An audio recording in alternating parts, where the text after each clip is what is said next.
Hi everyone, and welcome to the next episode of Home of Houseplants. And today is a special occasion because it's my first telephone interview with a guest, and so I'm looking forward to this inaugural episode, which is a phone interview. And my guest today is Karen Smith.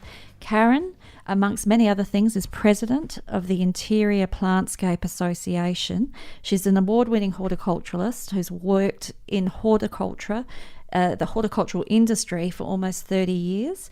She has experience working in nurseries, landscape design. She's a consultant, a technical support and trainer with Yates Australia, and is most notably, Karen, the senior editor of the Hort Journal Australia magazine. I also noticed on her bio that she's a selector for Australia's Open Garden Scheme. She has been an author, a columnist and a guest on Sydney talkback radio stations and community radio shows. Karen, a very warm welcome to you. Thank you very much, Jo. It's a great privilege to have you on the phone with me today because I really want to talk to you about the IPA, but also your experience and role in the horticultural industry generally in Australia. The IPA, I'm a new member, as you might be aware. The IPA is the Interior Plantscape Association, and to describe it in layman's terms is a collective group of people in the industry who focus on indoor plants. Would that be correct? It certainly is, Jo. Mostly, the majority of them work with big organisations where they're going in and perhaps fitting out a shopping centre or an office building, that type of thing. So it can be anything from a small business to really large businesses. And in fact, one of our members has supplied plants for the G20 and several other large events within Australia. You're obviously a national organisation. When I was doing some research for this podcast, I note that I think back in the 80s there was state-based organisations in terms of interior plantscapes, and then sometime later, or a few years later, it was merged into a national group. Yes, it also takes in New Zealand as well. Oh, right. Okay. Wow. And so when we talk about interior plantscape, the first thing that obviously springs to mind are the big players, the people who, as you say, fit out offices and do conferences with the amazing plant life. But you have not just suppliers of plants, you would also encompass growers in the industry as well, Karen? Yes. Any growers or even allied industries, so suppliers of containers or growing media, or even pest management products. So it's really anyone can be a member who works with interior plantscaping in one shape or another. It's great to be able to pinpoint a collective group that represents this industry, particularly for the purposes of this podcast, because there's the listeners to this podcast are people who are collectors and growers or who have a general interest in indoor plants, and to be able to find a spokesperson that can represent that group is really exciting. And I just wanted to know what trends as an organisation you're seeing in the marketplace. Are you seeing a growing demand as reflected from the retail sector for indoor plants to be incorporated in design and spaces generally? Definitely. Gone are the days where people contracted an indoor plant hire firm and had a few pots placed in the corner or perhaps on a tabletop. But today, the designs are really outside the square, so it can be anything from vertical gardens or hanging baskets. I've even seen one of our members did like a meeting room in one of their clients' office buildings that represented an outdoor, almost like an outdoor barbecue area, because it had a pergola and vertical gardens and hanging plants all above it, and that's where their staff had their meetings. So there's a lot of scientific evidence out there today that talks about the benefits and health and well-being of indoor plants, or having indoor plants, or even outdoor plants as well. You know, being in nature is certainly good for your well-being, but also something that springs to mind is, you know, quite often I'll go into, you know, maybe an office building or a doctor's surgery or something like that, and they'll have artificial plants. Well, I think people sort of think, well, that looks really nice, but there's a few reasons why they're not a good idea. What we do know about indoor plants is that they have a lot of health benefits. They absorb the volatile organic compounds which are in office spaces. Now, that comes from carpets and glues and furnishings. So real plants actually filter the air, whereas if you're putting artificial plants in, they're just adding to those volatile organic compounds. So, you know, there's a lot of good reasons that we wouldn't put artificial plants in, and loads of reasons why we should be using real plants. That trend is increasing. You'll see that everywhere you go now, there's a larger variety of indoor plants. All of the growers that I speak to, which is quite a lot, you know, they're all talking about, you know, they can't keep up the demand for interior plants. So all the things that we used to see maybe 20 or 30 years ago, some of your listeners may not be that old, but for people like myself, I certainly remember those times. And then there was a bit of a lull. People, you know, couldn't be bothered or whatever their reason. But now we're finding that the younger generation in particular are really seeing indoor plants as an extension of their lifestyle. Even people living in apartments, which there are more of today, they like to use plants as a decorative feature as well.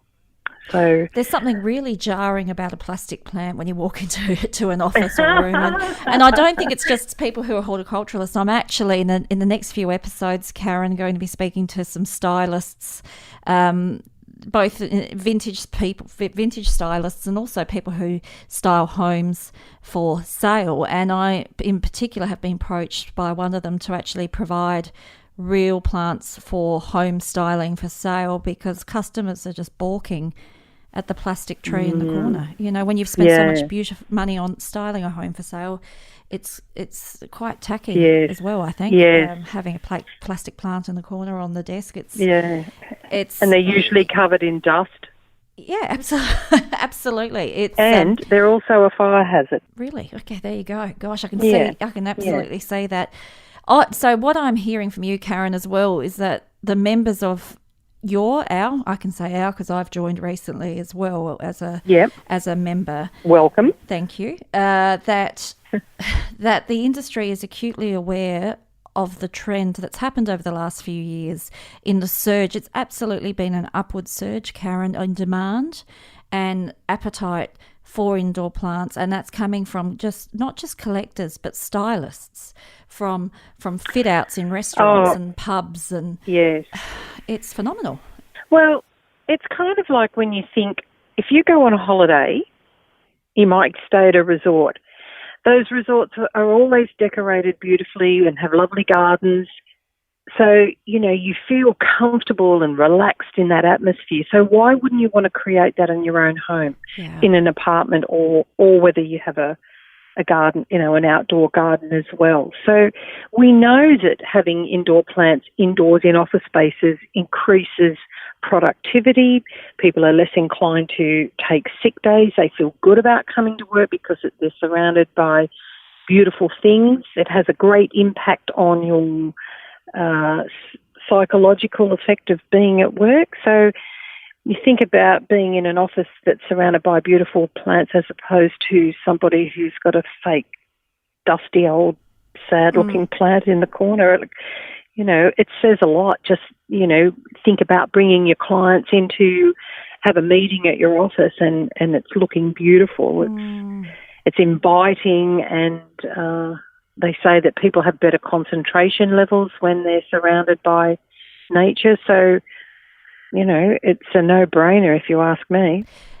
So the private sector, Karen, have you noticed, you know, in terms of, I'm talking restaurant refit outs and office lobby spaces with vertical walls, I'm certainly noticing in my travels through the CBD of Adelaide, when buildings are being renovated, I've seen vertical walls in the lobbies of just pure green foliage, pillars on the exterior of buildings being decked out with frames and foliage hanging from them. You're obviously noticing that. You're in New South Wales, sort of a bit more of the epicentre, and indeed in Melbourne and everywhere. That's obviously a trend that the private sector's embracing. Well, we know that there's all sorts of issues with heat island effects over cities because of the removal of trees and the built-up areas of concrete. So the more green life we include in our cities, the better off we'll be. Take a look at Singapore. Singapore wants to be known as the city in a garden, not a garden in a city, and they walk the talk because there's just green life everywhere. So we know that there's issues with global warming and these heat island effects, so we should all be including green life in our everyday lives. Karen, something interesting you might not be aware of, in Adelaide, South Australia, we've got, as every state does, a botanical gardens, and in the mid-1980s, a bicentennial conservatory was built at many millions of dollars. It's effectively a giant, beautiful glass house that looks like a architectural masterpiece. And yes, I've been there. You've been there, and it was in its heyday. Lovely. It's heated, and it was beautifully lush and filled with the most exquisite plants. But very sadly, over the last few years, because of primarily energy costs, the heating has all been but turned off, and the sad state of the collection of plants in there is quite distressing, and has turned many people away. And I can understand why the Botanic Gardens has been forced to do that because of funding cutbacks. But the knock-on effect, Karen, as you've said, is that now sadly people don't go. There's nothing to see. Well, that's right, and I know that glass house well. It's beautiful. And what a beautiful tourist destination. Absolutely. And a beautiful day out for tourists coming to Adelaide. So when we look at the big picture, it just doesn't make sense to me. I think, if I go to a city, I try to go to a botanic garden in every city that I go to. And people working in botanic gardens, our magazine, Hort Journal, we have representation every month from a botanic garden around Australia. So there's always something represented there, because I feel very strongly about botanic gardens, because they show the rest of us how to do things, how to grow things and educate people. They're such a great educational resource. And in fact, the Adelaide Botanic Gardens does a lot with children as well. Kitchen gardens and so forth. Educational things, So it just beggars belief when they have these cutbacks, I think, and if heating is a problem, what about solar? Well, absolutely, or sponsorship. I know that thousands are attracted to our conservatory, Karen, when the Titum lily is in flower. Now that's the aroid that smells like a corpse flower. That's the common name for it, the corpse flower. That the queue up is out the door and down the street. I think it's a 1 hour wait to get in there. Yes. The appetite's we there. actually had a story on that. Yeah, it's fat. Yes, I know. And that's the thing, maybe botanic gardens have to try to raise more funds in some way, perhaps from the private sector. I don't know what the answer to that is, and, that's probably not really up to me to say, because then I get on my soapbox. No, I can understand. It's just very sad. It is. When you see it in the heyday, it really is. And it's sparse, it's bare, and it's a shame. It really is. But equally, budgets have to be met. But I don't know what the answer is, but just something I wanted to raise with you, Karen. I noticed as well that you mentioned in our recording session when we had a quick chat, you mentioned something about is it an International Propagators conference, or there's a propagation group? Yes, it's called the International Plant Propagators Society, IPPS. They have a conference every year. Now, they're an organisation of growers. So growers from all around Australia and indeed the world, it is an international organisation, come together and have a conference. So Australia has one every year, and it usually is in a different state every year. We've had it in Adelaide before. Now this year, next month, May, is the big international. So Australia is hosting the rest of the world to come here. And we more recently, last year, I was in China giving a presentation at the international conference there because China is the latest or the newest country to join plant propagators. Now, it's a great industry. Their philosophy is seek and share. So when you go to one of their conferences, they're usually, as I said, growers from all over the country. And it never ceases to amaze me how all of these people, I guess you could say, are competitors, but they very, very gladly give information. We usually go on a tour and visit some of the growers. And, you know, someone might say, I've been having a few problems growing this. Someone will always invariably say, oh, well, look, this is how I do it, you know. So they're a great organisation and, you know, it's just amazing some of the stuff that's happening in Australia with growers all around the country. And with this international collective that's happening soon, I anxiously want to know, obviously, it's growers generally, Karen, not just interior, indoor plant growers, but growers generally. No, growers generally. So they would be supplying your interior plantscapers. And at these conferences, obviously, upcoming trends are discussed and no doubt contacts are being made so that perhaps new and interesting. I guess what I'm getting at is I'm intrigued to pick your brain briefly about perhaps what was discussed last year in terms of trends, in terms of new stock coming on the market and what we're going to see in the future. Can you share with us any insights from either last year or what you're aware of will be discussed this year?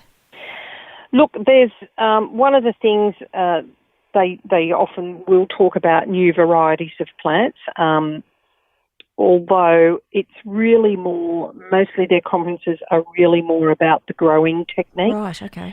But there are the nursery and garden industry, Australia usually has an expo in each state. Right. And this is often where you get to see the new releases of plants and they talk about, you know, the trends, you know, like it does happen with IPPS as well, because actually I gave a presentation a couple of years ago about trends and so I guess in a way I'm a little bit of a hinge between all these, because I mix with all these different sectors. I can go to an IPPS conference and say, well, look, interior plantscapers are telling me they can't, like a couple of years ago, they couldn't keep up with fiddle leaf figs. Yes. Then it was monstera and then it was palea. And so they'll say, well, you know, no one's telling me, you know, no one tells me they need these, or nobody's using my newest plant. So this is where I see the Hort Journal as being, you know, the go-to magazine to connect all these different sectors. And in fact, the publisher of Hort Journal has just spent the last 3 years developing a database where designers or anyone who's sourcing plants can go onto this database. They can search particular plants, say they want a particular plant that's 3 metres high with a 3 metre spread with pink flowers and green leaves or bronze leaves. They can actually put in the search engine what they're looking for and it will come up with a list of plants. They can submit their list that they want of plants once they've selected it, and that database will notify growers starting within their own region. Yes. And if those growers can't supply, they'll tick no, can't supply, and the database will keep searching and searching all around Australia. How fabulous. Yes, it is. It's called plantselect.com.au. Wow.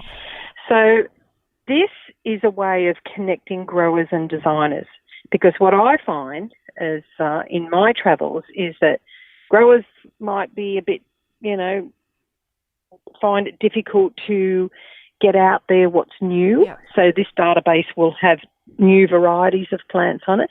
And then, you know, other people will complain that designers use the same old things over and over again. Well, they do that because it's what they know. They know who they can get it from, or they don't know who's growing things. So this will overcome all of those problems, and they will be able to just go onto this database, make their selections, download a spreadsheet, submit the spreadsheet, and then the database does the rest of the work. Once they connect with a grower says, well, I can supply those, it connects the designer or the plant sourcer with the grower, and then they submit a quote. So it's going to be revolutionary in the manner of sourcing plant material Australia-wide. So that's the dilemma with trends. We always say to the growers, look, you want to be the trendsetter. You want to be the first cab off the rank, that if you've got a new plant variety that you know is going to be a great interior plant, let us know. Let me know. I'll do something about it and, put it in the magazine in our plant palette, and, growers, because the magazine also goes to landscapers as well as growers and botanic gardens and that type of thing. So, getting back to botanic gardens, it's the perfect place for growers to perhaps, give some of the new varieties of plants to the botanic gardens. Yes. Visitors come, they see it, and, where can I get that? Karen, so it's a bit of a chicken and egg from my perspective in terms of do growers monitor the trend? There is no, obviously, one single source to get your answer on what's the latest trend for April to July 2019 in indoor plants. How do growers keep touch with what customer demand is beyond what you've just said, this fabulous new initiative?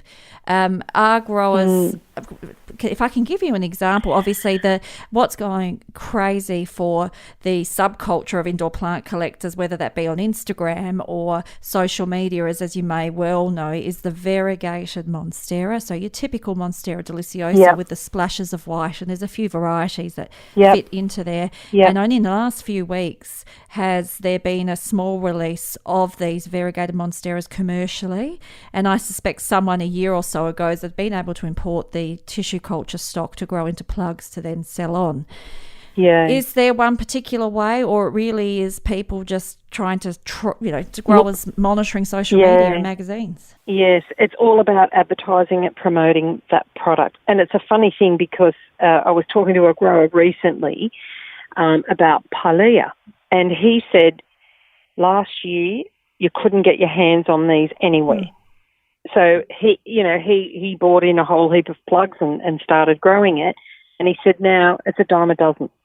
So, you have to be careful that you're not choosing the wrong thing and flooding the market. I think sometimes it's the luck of the draw, but definitely advertising the product, whether it's, in magazines or social media or TV or whatever, botanic gardens. But really, like anything, you need to have all of those avenues crossed. There's no one specific answer to that. And I think, if you're doing your social media and you're advertising, we have a plant palette in every month in Hort Journal that will often feature a new plant release. Right. And certainly the Plant Select will have that too. But I think at the moment people are looking for something different. I was at the Melbourne International Flower and Garden Show recently last week. Fabulous, right. And my eye is drawn to something I haven't seen before, and there were certainly a few stands there that were a little bit different to that hadn't been there before. So the trade was really, really going well. I think they had another extra 10,000 people there this year from last year. Fabulous.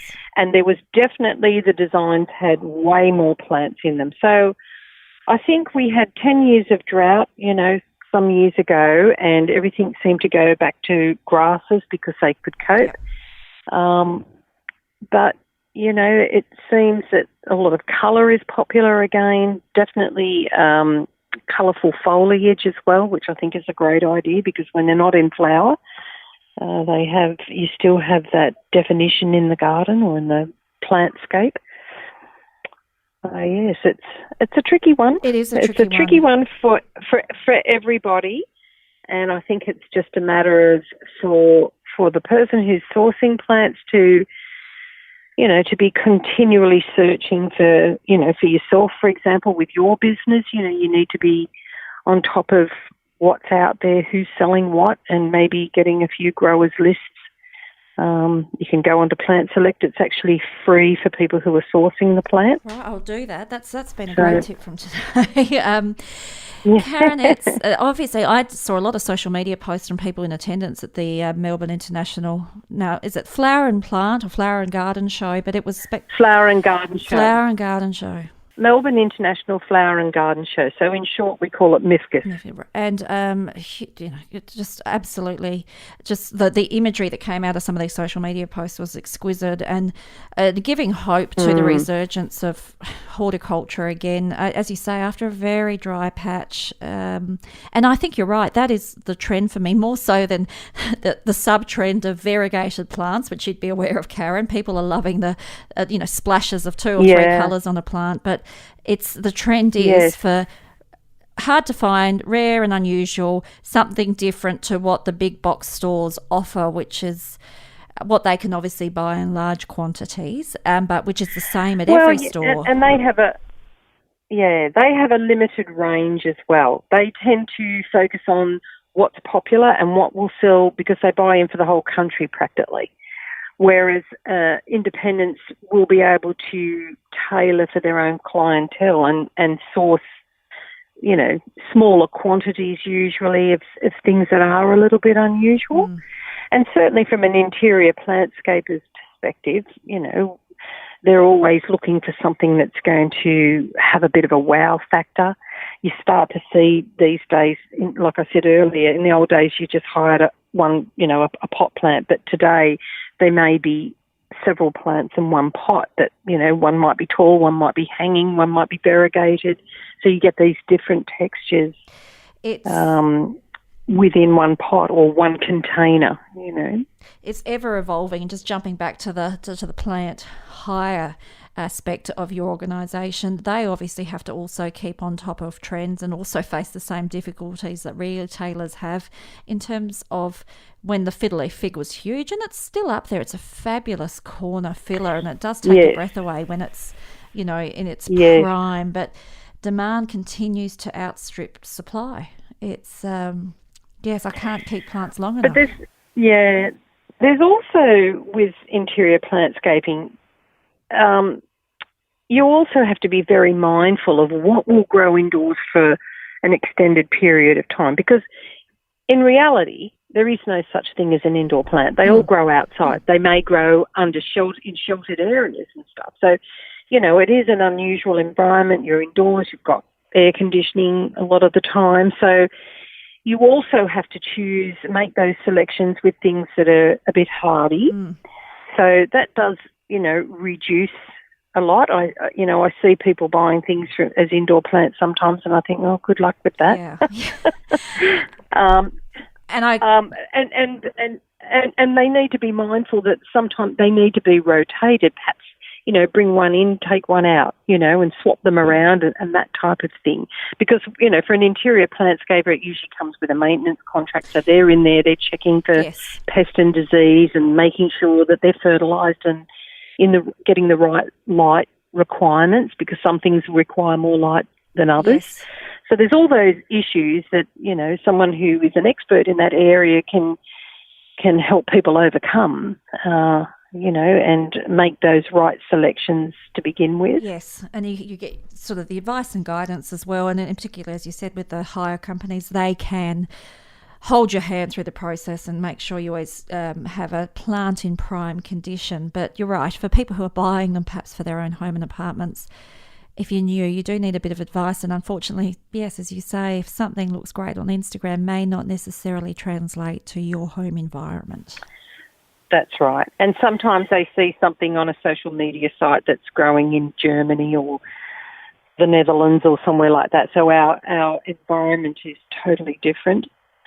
So the selection of plants, having been a landscape designer myself, people would often show me pictures of things they've got off the internet, and I think, but we don't even grow those plants. Yeah.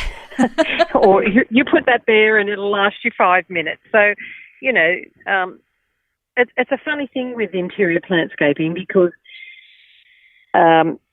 we had an article 1 month from an interior plantscaper who submitted an article on the real cost of the do-it-yourself. Right. And one of her clients decided that they were going to do it themselves. They were going to get the people in the office to look after the plants, and they'd go and buy them from the nursery themselves. Well, after a year, every cent they'd spent was a waste of money because everything died. So, it's a bit of a false economy. Unless you happen to have someone who is an absolute green thumb working in the office, it's not going to happen, and that's not what they're employed to do. No. So... I can, yes, absolutely. So again, once, that interim cost saving measure has come back to bite, so to speak. And so you do have to look at the longer term picture of it all. Any future, anything on the horizon, obviously something that I'm noticing, and I've just raised this in other podcasts, is the pop-up and development of the specialist indoor plant shop, particularly in Melbourne and Sydney, but we've got a couple here in Adelaide, Karen, who, and I should say nationwide, where the shop just will focus, unlike perhaps garden centres of the past, where you have a plethora of outdoor, indoor herbs, potting mix, all your accessories.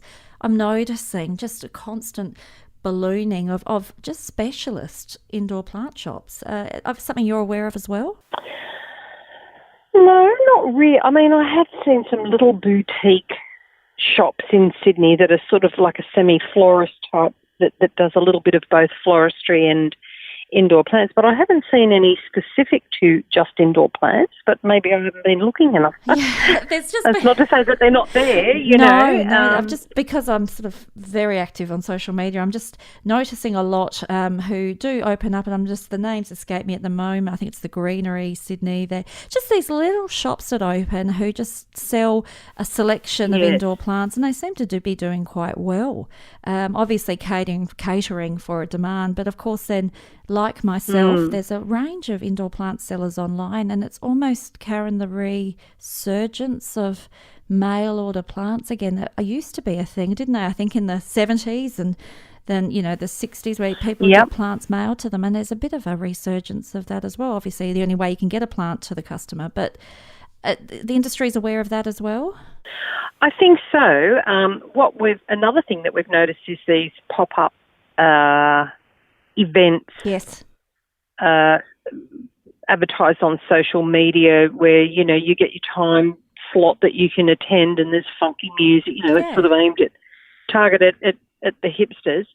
I'd have to say, to be honest, some of the plants are terribly overpriced, but it's only worth what people are prepared to pay for it, and if people are happy, they're happy. And it to me, it does send a message to our industry that people do value plants and are prepared to pay, because sometimes growers or nurseries get a bit worried that people won't spend. I often hear them say, we're selling plants for the same price we sold them 20 years ago. Well, that's not a good thing for a business. So when you see this and they say, what about that? They're getting all this money, and say, well, it tells you something. You should be putting your prices up, So, it's the event kind of.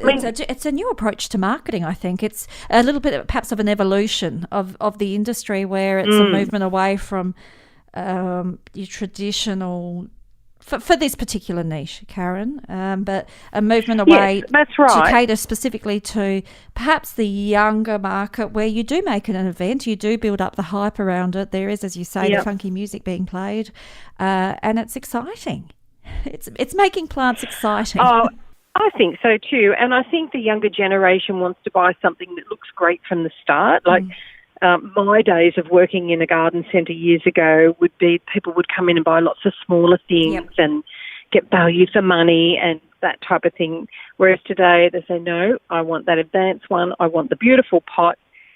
The only thing I would suggest to people in that situation is please buy a premium potting mix. Yes, don't. Because if you're buying a budget potting mix, they're produced to no regulation, and often usually it's detrimental to the plant, and in some ways that turns young people off gardening or off growing plants because they think, oh, I kill everything I buy. And it's purely because they've put it in rubbish growing media. Absolutely. So don't skimp on the potting mix. Always, yes, always. Like Interior Plantscapers use a premium growing media that's tailored to the environment. So that's why they get good results.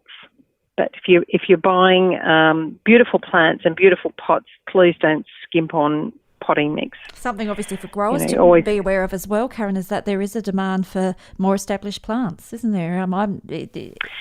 In terms of perhaps expanding their range to offering the large fiddle leaf figs to offering the fuller versions of I'm just thinking philodendrons, and that can really give you that impact. And as you say, people are prepared to pay for that, and that's a trend of itself. Yep. That is a trend in itself. And of course. Yep. They'd rather buy one plant that's really big and in a beautiful pot, and it look great in their apartment. Yeah. Or in their living room or in their office space. So yes, it's growers are very well aware of the budget potting mix that's out there selling in the market. And, we also have soil scientists that write for Hort Journal and have done trials on some of the potting mediums that are for sale out there. Now, if people are listening to this and they're not sure what we mean by a premium potting mix, every bag of potting mix has a if it doesn't have it, then it's a budget mix. But a premium or a regular mix has an Australian Standards logo on the side. So a premium mix has a red rectangle with white ticks on it, with Australian Standards written on it, and a regular mix has a black rectangle with white ticks on it. If it doesn't have that Australian Standards logo on the bag, don't buy it. That's because you'll be sorry. I'm glad you actually clarified that, Karen, because people may not be aware of that. So that's fantastic to share that. Karen, your members, as you've alluded to, varied and many. So you have the plant hire companies, you have the landscape designers or architects, you have the container suppliers. If people are looking for people who are members of the organisation and subscribe to the ethics and the code of conduct, they can find a directory on your website? Definitely on the ipa.org.au website. They can contact the association and I'll put them in touch, or they can look at the directory. So, yes, it's and it is, as I said, it's a national organisation as well as New Zealand. So, yeah, you've only just got to make a phone call or send an email or go on the website and have a look, and you'll be looked after. And that website is now, from memory, is it Interior Plantscape Association or ipa.com.au? It's just eluded me. ipa.org.au.